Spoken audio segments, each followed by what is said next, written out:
Olá pessoal, vamos à nossa aula 6, dando continuidade aí nosso estudo de eletricidade e magnetismo. Nessa aula vamos resolver mais um exercício aqui. Tá? Então vamos lá, o que consiste esse exercício? Dada essa figura aqui me representa o que? Duas cargas, tá? Duas esferas, melhor dizendo, carregadas positivamente, tá? Minúsculas, tá certo? Presas por um fio de seda. Por que um fio de seda? Porque o fio de seda não conduz, não é um condutor, então não há risco das cargas interagirem com o fio. Tá? Presas onde, no momento que as soltam, logicamente, devido à ação da força repulsiva por elas possuírem a mesma carga, elas vão se afastar numa distância d e vão se estabilizar dessa forma. Não vão poder se afastar mais porque vai tensionar os fios e os fios vão segurar as duas cargas. Então, elas vão me mostrar essa configuração aqui, afastadas uma da outra por essa distância d. Tá certo? Se eu traço aqui uma mediana, né, um traço aqui no meio, né, cada lado aqui desse traço vai formar o mesmo ângulo, θ. Por quê? Porque elas têm o mesmo tamanho, a mesma massa e possuem o quê? A mesma carga. Tá? Então, a massa de cada uma, vou colocar desse lado aqui, é m. Tá? E essas cargas eu vou considerar pontiformes. Por que eu posso considerar essas cargas pontiformes?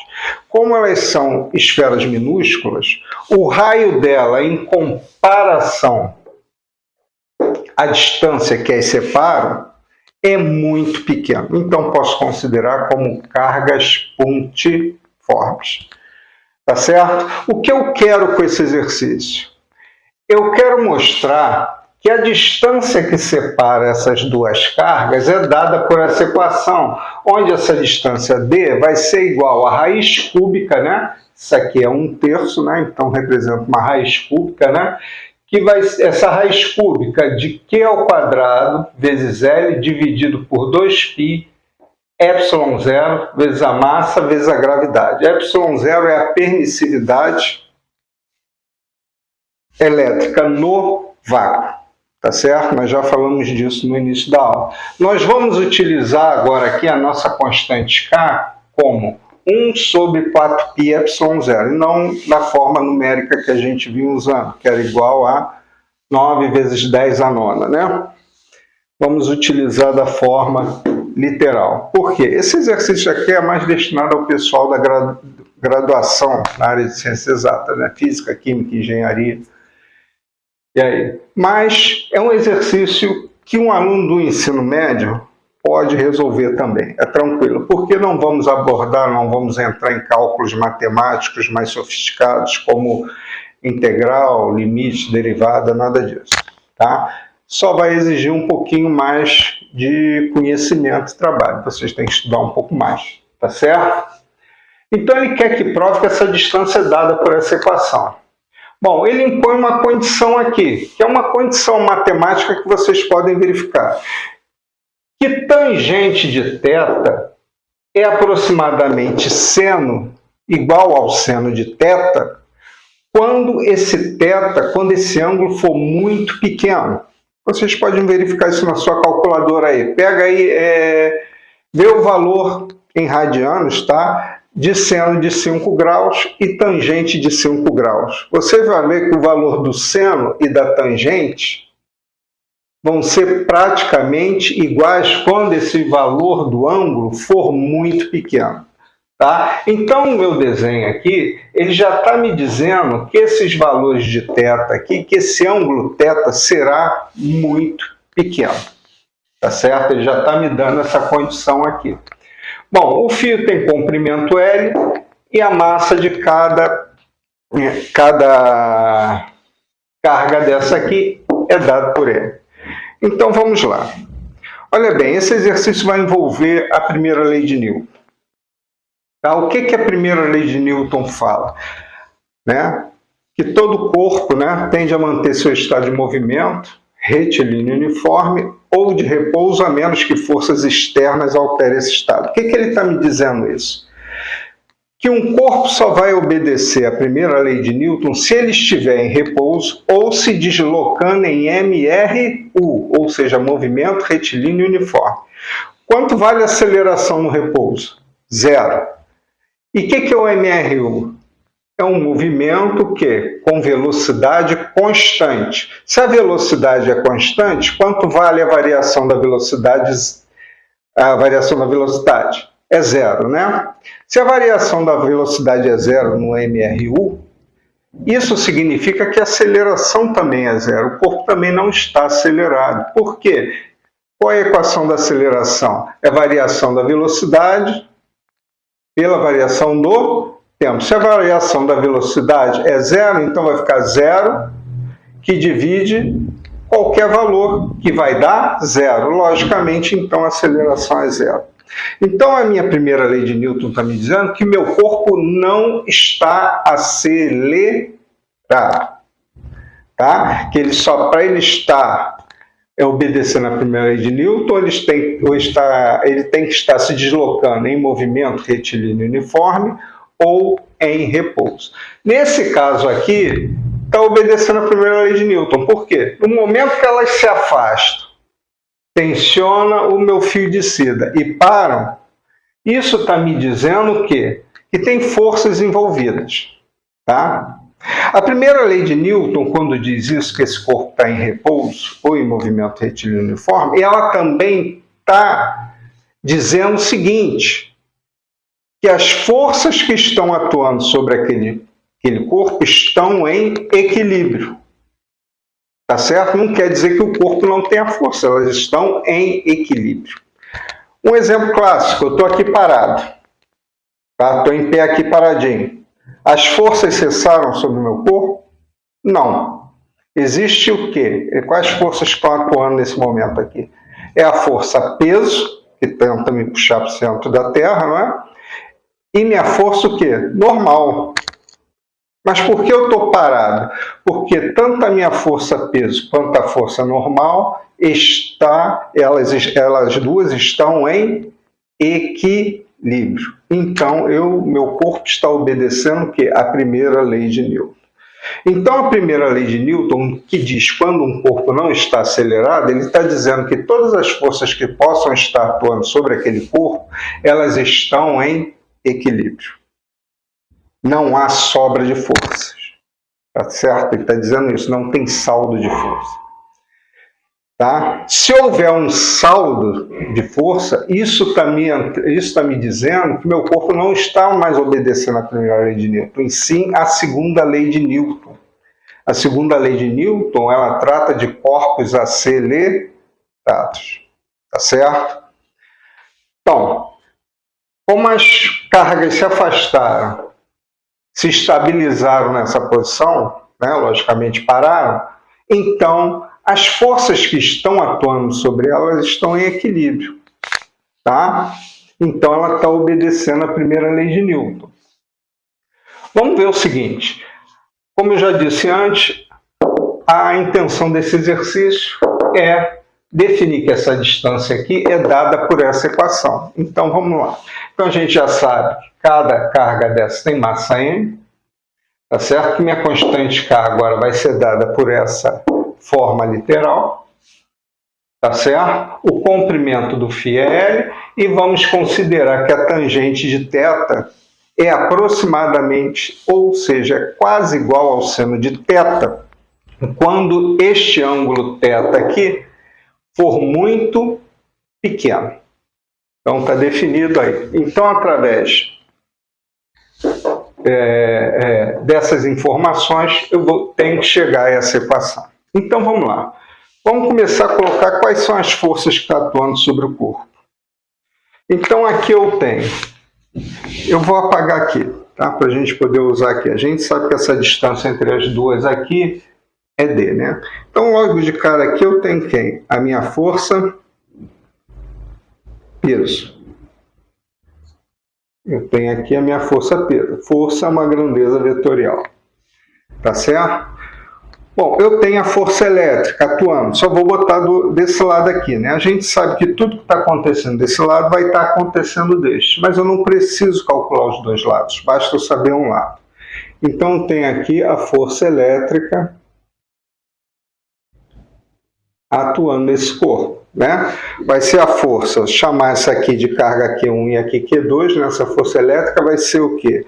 A força com que a carga Q1 atua sobre Q2. Mas se as cargas são iguais, eu posso chamar elas apenas de Q, tá certo?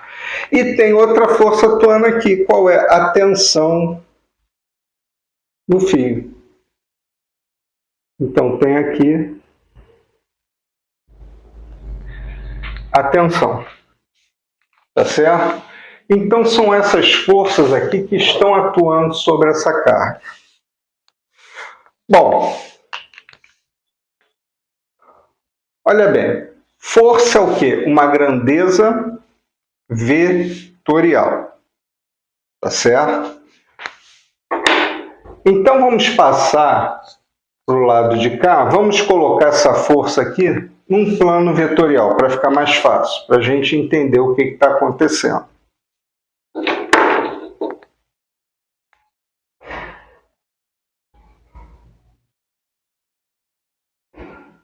Separar aqui, tá? Vamos traçar aqui um plano.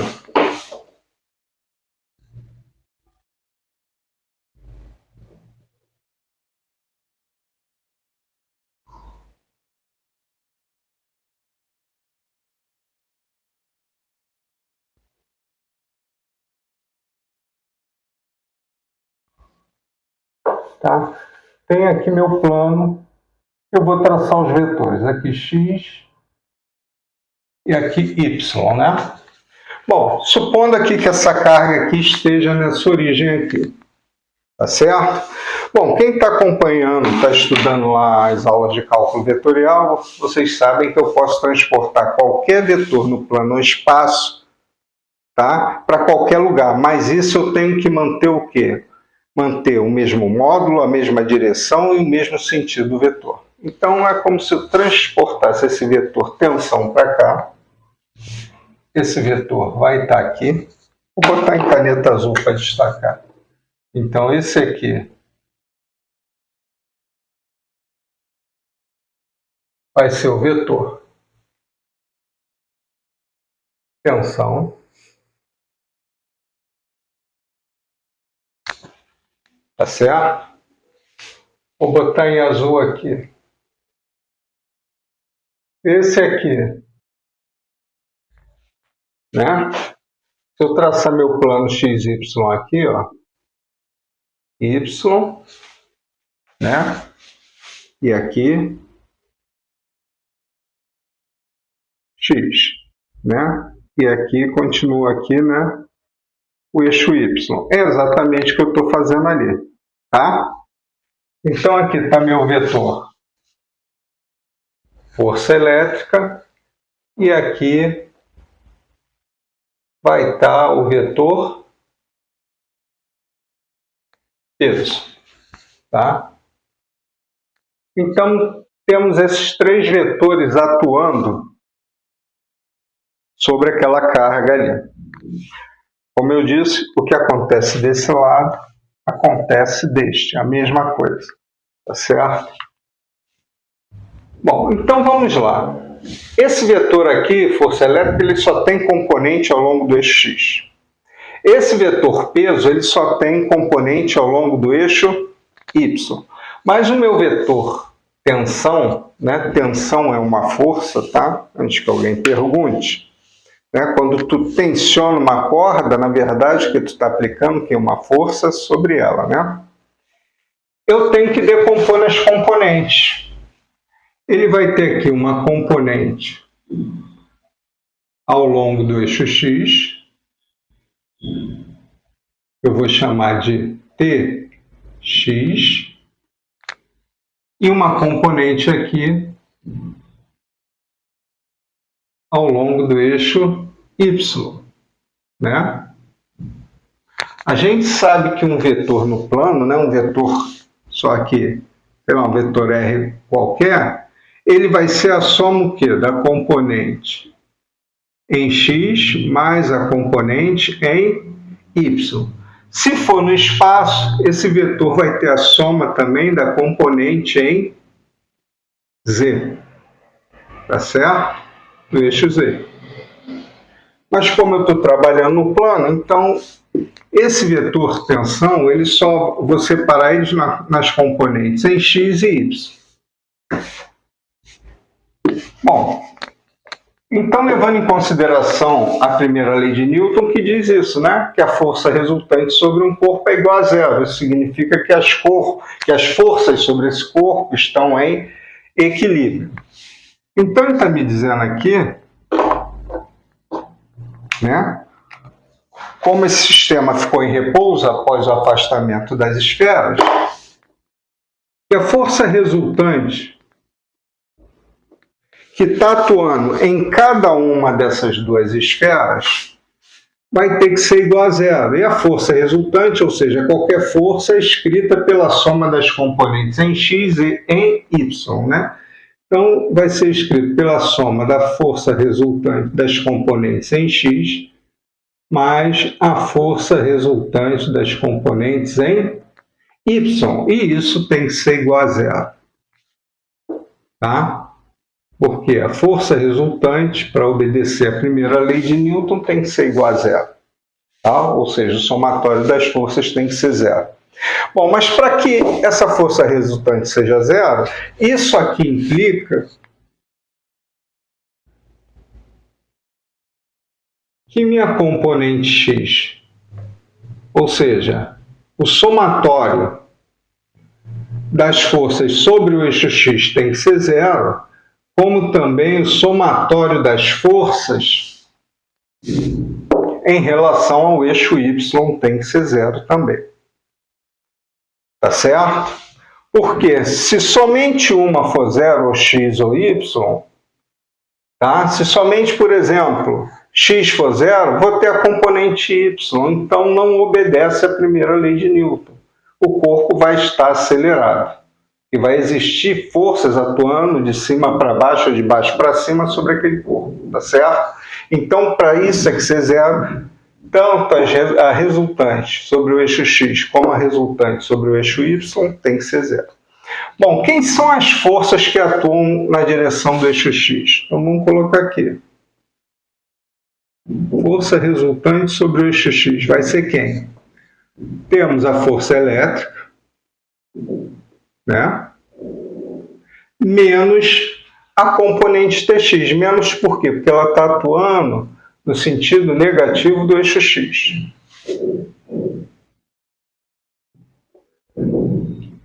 Isso aqui tem que ser igual a zero. Tá certo? Bom, e a resultante em y? Lembrando que isso aqui são vetores, né? Esqueci de botar setinha aqui.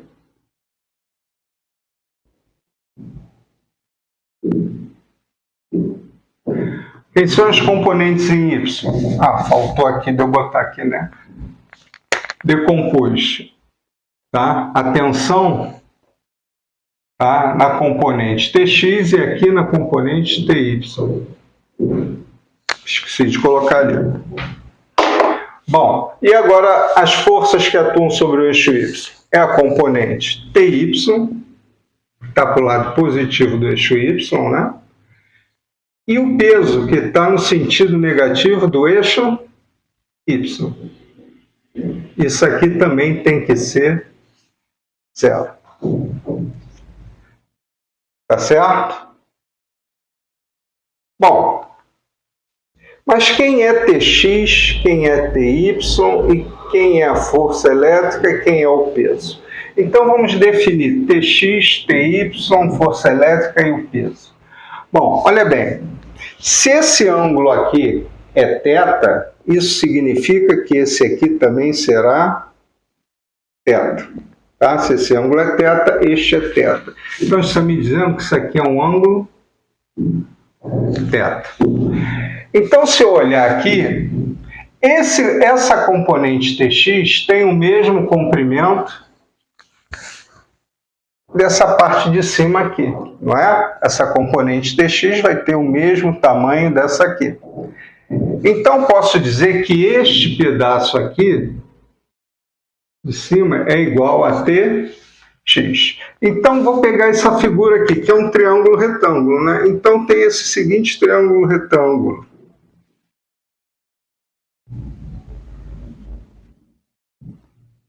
Aqui é θ, né? A hipotenusa desse triângulo aqui, ó, triângulo retângulo, né? Se eu botar aqui, ó, vai me dar um triângulo retângulo.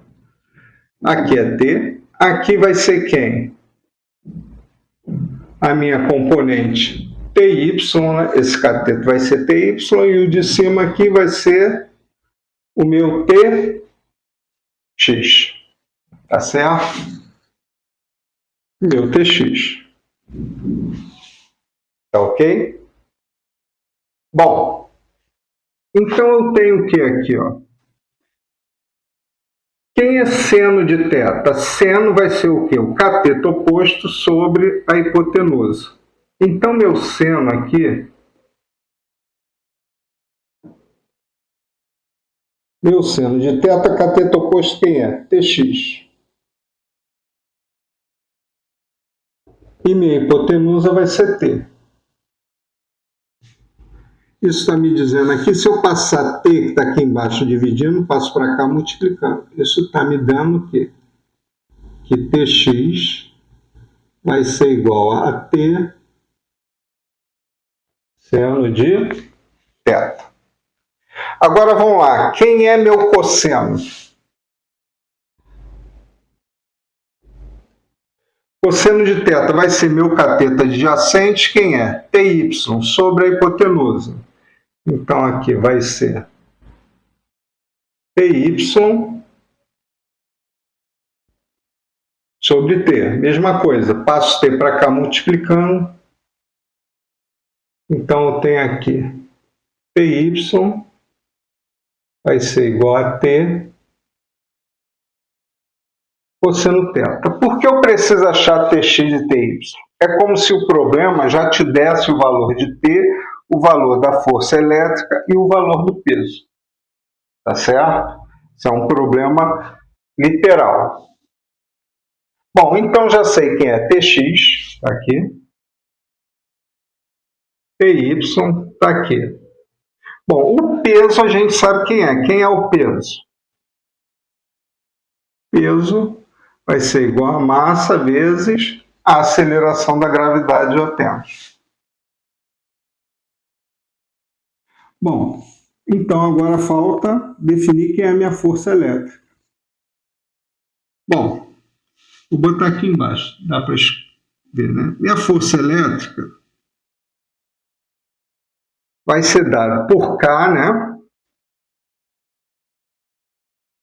Bom, as cargas vai ser quem? Q1 vezes Q2. Mas Q1 vezes Q2, mas Q1 e Q2 são iguais a Q. Então, Q vezes Q vai dar Q ao quadrado, né? Q ao quadrado dividido por D ao quadrado. D vai ser a distância entre elas, né? Ou seja, eu estou calculando essa força elétrica, então vai ser o quê? Essa força elétrica vai ser a força com que a carga Q1 atua sobre Q2. A uma distância D. Então, a distância aqui é D. Mas eu já disse que eu vou escrever meu K dessa forma aqui. Então, esse Q2 vai dividir esse valor, 1 sobre 4π ε0. Então, se eu substituir K nessa equação, eu vou ter aqui Q2 sobre 4π ε0 d ao quadrado. Então, eu tenho agora a equação da minha força elétrica. Tá certo? Vamos voltar agora aqui a essas duas equações aqui. Vou destacar em vermelho. Estou tirando o FRx e o FRy. Por quê? Porque essas duas equações são iguais a zero. Tá? Vamos trazê-la para esse lado de cá.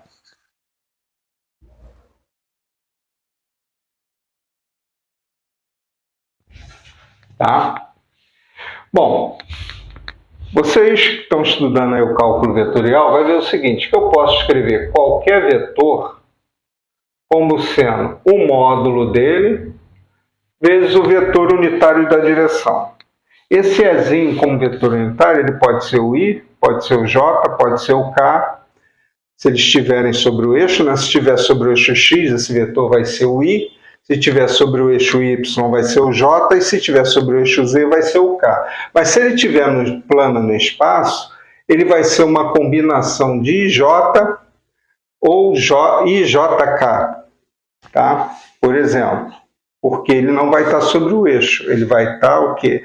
No plano ou no espaço. Então, posso escrever qualquer vetor como sendo o módulo dele vezes o vetor unitário da direção. Então, é o que a gente vai fazer com essas duas equações aqui.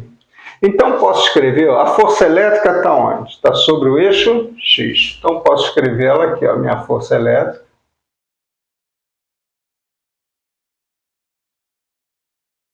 Vezes o vetor unitário I. Então, esse vetor força elétrica eu posso escrever como módulo da força elétrica vezes o unitário da direção que ele está, que é sobre o eixo X. Mais o Tx, menos o Tx. O Tx também está sobre o eixo X, então, apontando para o lado negativo, né? Menos Tx I. Isso aqui igual a zero. Olha bem, esses dois vetores estão na mesma direção, então eu posso trabalhar com o módulo deles. É como se eu botasse aqui, ó, por exemplo, só dar um exemplo, botasse o I aqui em evidência, ia ficar E menos FE menos TX igual a zero. Se eu passo o I para cá, né, vai ficar zero, que divide vetor I, isso aqui vai ser igual a zero. Tá? É como se eu eliminasse esse vetor unitário aqui dessa equação. Mas o que está me dizendo é que, como os dois estão na mesma direção, eu posso tratar isso aqui somente com os módulos. Então, posso reescrever essa equação como FE menos Tx igual a zero. Bom, a mesma coisa eu vou fazer com essa segunda equação, tá? Ty menos P. Só que aqui está sobre o eixo Y. Então, isso aqui vai ser TYJ, né, que é o vetor unitário que define a minha direção sobre o eixo Y, né, menos PJ. A mesma coisa. Como os dois estão na mesma direção, posso trabalhar apenas com os módulos. TY menos P igual a zero. Então, vou agora pegar e substituir Tx, Ty, P e a minha força elétrica nessas duas equações. Vou fazer com a canetinha azul, com essa caneta que está acabando a tinta, tá? Então vamos lá, vamos substituir força elétrica. Força elétrica vai ficar Q ao quadrado sobre 4π ε0 d ao quadrado. Menos Tx. Tx quem é? Tx é t seno θ, menos t seno de θ, isso aqui igual a zero. Bom, agora que Ty é t cosseno θ, t cosseno θ menos mg igual a zero. Vamos fazer o seguinte, vamos tirar o valor de t dessa equação de baixo aqui. Para isso, eu vou fazer o quê? Passo o mg para o lado de cá. Então, vai ficar t cosseno de θ, né? Aqui está menos, vai ficar mais, né? mg. O cosseno θ está aqui multiplicando, né? Eu vou passar o cosseno θ para o lado de cá dividindo. Então, vou tirar o valor de t. T vai ficar igual a quê? mg sobre cosseno θ. Tá certo? Olha que legal, tirei o valor de T. Eu tenho aqui duas equações, né? Eu posso trabalhar elas para chegar a uma única equação aqui. Vou pegar esse valor de T aqui, esse valor de T, e vou substituir neste T que está aqui. É o mesmo T, né? É a mesma atração. Deixa eu pegar uma canetinha vermelha melhor, que essa daí tá, acho que está acabando. Né? Pegar esse valor de T e vou substituir neste T que está aqui. Esse T e esse T são iguais, né? É o mesmo T da tração. Bom, então essa equação aqui, vou fazer aqui com azul, vai ficar Q ao quadrado sobre 4π ε0 vezes d ao quadrado menos, substituir aqui, ó. Aqui vai ficar mg, né, que é o valor de t, sobre cosseno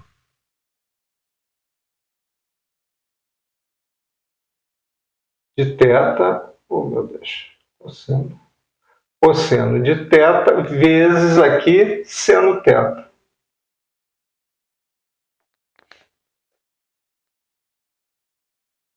Tá certo? Bom, isso aqui é como se eu tivesse o que aqui embaixo? Tivesse um. Isso aqui é um produto, né? Eu posso multiplicar esse com esse e esse com esse. Tá certo? Isso tudo aqui o quê? Igual a zero. Então, posso reescrever essa equação da seguinte forma. Q ao quadrado, 4π ε0 d ao quadrado, menos mg seno de θ, né? Cosseno θ igual a zero. Tá certo? Bom, vou passar esse termo aqui para o lado de lá. Vou ver se dá para escrever aqui, né? Vou passar para cá para economizar um pouco de quadro. Vai ficar aqui Q ao quadrado sobre 4π ε0 d ao quadrado, que vai ficar seno de θ sobre cosseno de θ, quem é? Tangente, né? Vai ficar igual a mg tangente de θ. Então, chego a essa equação aqui. Isso aqui é uma setinha, né, indicando essa equação. Q ao quadrado sobre 4π ε0 d ao quadrado vai ficar igual a mg tangente de θ, né? Porque seno sobre cosseno é tangente. Vou passar esse mg para cá para baixo.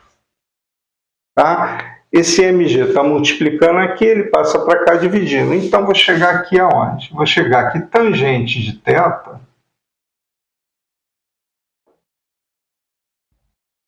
vai ser igual a Q ao quadrado sobre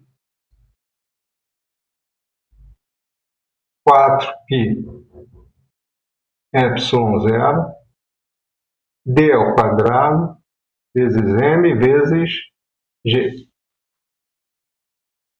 Mas o problema diz o seguinte, ele impõe que esse ângulo θ é muito pequeno. E se o ângulo θ é muito pequeno, ele diz que tangente de θ vai ser praticamente igual a seno de θ. Então, vou substituir a tangente de θ por seno de θ. Isso aqui, gente, essa condição para ângulo muito pequeno, que tangente de θ é igual a seno de θ, isso pode ser visto matematicamente. Como eu já disse, pega a calculadora de vocês, muda para radiano e ver lá o valor de tangente de 5 e seno de 5. Vocês vão ver que é praticamente o mesmo valor. Isso está indicando que para ângulos muito pequenos, a tangente é praticamente igual ao seno. A tangente do ângulo é igual ao seno do ângulo. Tá certo? Bom, então vou substituir aqui. Então aqui vai ficar seno de θ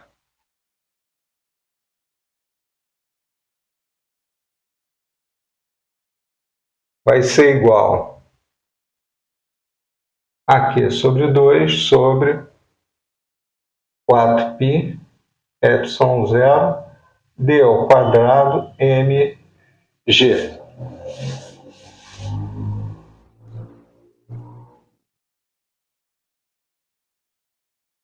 Bom, então cheguei a essa equação aqui. Bom, vamos determinar seno de θ. Vamos olhar o seguinte aqui, né? Se eu tenho aqui, se esse ângulo é muito pequeno, isso está me dizendo que também essa distância é muito pequena. Tá certo? Bom, olha bem, vamos pegar esse lado aqui, que esse aqui já está escrito. Esse lado aqui eu tenho exatamente o que aqui? Um triângulo retângulo. Tá certo? Onde essa hipotenusa aqui é L. Esse pedaço aqui vai ser quanto? Aqui vai ser D sobre 2, né? Se tudo aqui é D e isso aqui está dividindo no meio, então esse pedaço aqui é D sobre 2. Tá certo? Tá ok? Vou apagar aqui, tirar essa linha aqui para não atrapalhar. Então, eu tenho que este pedaço aqui, para ficar bem nítido, esse pedaço aqui vai ser D sobre 2, né? Que vai ser a metade dessa distância toda. Tá ok? Bom, quem é seno de θ aqui? Seno de θ vai ser quem? O ângulo está aqui, né? Então vai ser o quê? Cateto oposto sobre hipotenusa. Então, seno de θ vai ser igual ao cateto oposto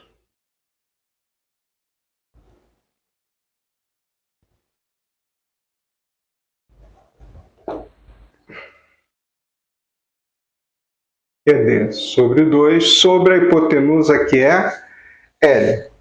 Bom, eu tenho o quê? Uma divisão de fração, né? Porque embaixo do L, quando não tem nada, né? Deixa eu melhorar aqui, que tá muito ruim aqui.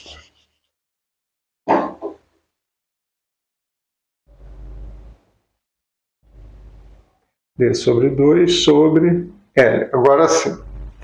Bom, como não tem nada embaixo do L, é 1. Então eu tenho o quê? Uma divisão de fração. Como é que a gente faz uma divisão de fração? Né? A gente repete o primeiro, multiplica pelo inverso do segundo. Vou apagar aqui. Né? Então vou repetir o primeiro.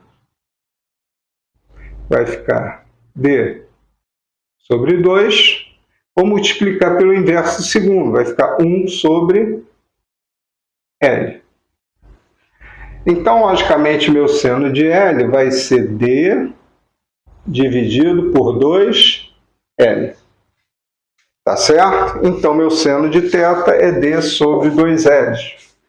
Vou substituir aqui. Tá certo?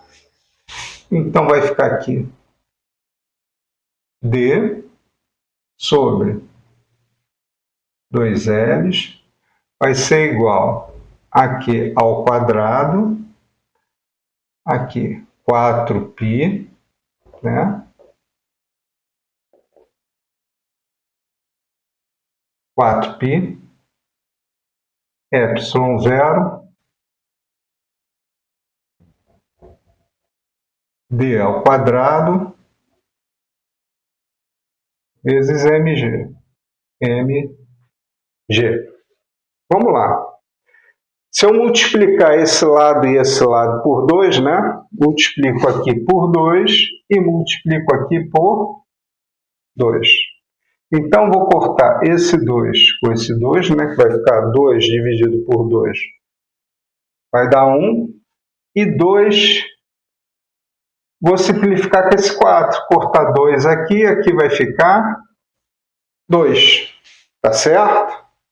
Fica 2. Multipliquei esse lado por 2, então aqui tem 2 multiplicando e 2 dividindo. Vai cortar, né? 2 com 2, e aqui vou cortar esse 2 com 4, né? Se eu simplificar, dividir todo mundo por 2, aqui vai dar 1 e aqui vai sobrar 2. Tá certo? Bom, eu tenho esse d desse lado aqui. E tenho d ao quadrado aqui. Esse d é igual a esse. Então, vou passar esse d para cá. Esse d ao quadrado multiplicando d. D ao quadrado que multiplica d, né, vai dar o quê? D ao cubo. Então, daqui eu vou obter o quê? Que d ao cubo vai ser igual. Ah, faltou aqui o L. L está aqui dividindo, vou passar o L para cá, o quê? Multiplicando. Então, vai ficar Q ao quadrado vezes L, que divide 2, né? Aqui era 4, mas simplificou com 2, ficou 2, 2π, epsilon, 2π, epsilon 0, vezes a massa, vezes a aceleração da gravidade. Agora, para eu chegar nessa equação, eu vou tirar quem? A raiz cúbica. Se eu tirar a raiz cúbica, vou fazer aqui embaixo, ou melhor, vou apagar aqui em cima, né? Vou apagar esse pedaço aqui. Então, passando daqui para cá, né? Vou tirar a raiz cúbica, então vou chegar aqui D. Bom, raiz cúbica, para a gente lembrar, né? É isso, raiz cúbica. Mas eu posso escrever qualquer raiz, né? Na forma o quê? De uma função, né? Com expoente fracionário. Isso aqui vai ser igual a 1 elevado ao 1/3, tá? Então, qualquer raiz, né? Lembrando lá da radiciação, qualquer raiz eu posso botar como uma exponencial o quê? Fracionária, com índice fracionário, tá? Então, é como se estivesse aqui, ó, a elevado a 1, né? Então, isso aqui vai ficar o quê? A 1 que vai dividir 3, tá certo? Então, eu tenho isso aí. Bom, então, a gente chega à prova que a gente queríamos. Nós escrevemos essa distância d entre as partículas dessa equação. Chegamos a esse resultado. Então, aqui vai me dar Q ao quadrado vezes L sobre 2π epsilon 0 mg raiz cúbica, né? Então, mostramos que a distância entre essas duas esferas é dada por essa equação. Tá certo, pessoal? Então, é esse exercício aí. Tá? Então, curta, comentem, compartilhem. Não esqueçam disso. Tá? Se inscrevam lá na minha página do YouTube. Acesse a minha página do YouTube, quem estiver assistindo pelo TikTok.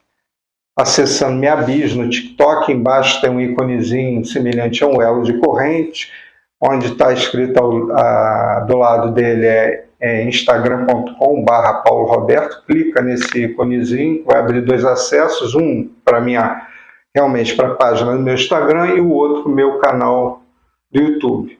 Acessem lá e se inscrevam. Eu prefiro que vocês assistissem às aulas por lá, porque a imagem fica muito melhor. Tá? Então não esqueçam aí, curta, comentem e compartilhem. E até a aula 7, que vamos iniciar o estudo de campo elétrico. Tá certo? Valeu aí.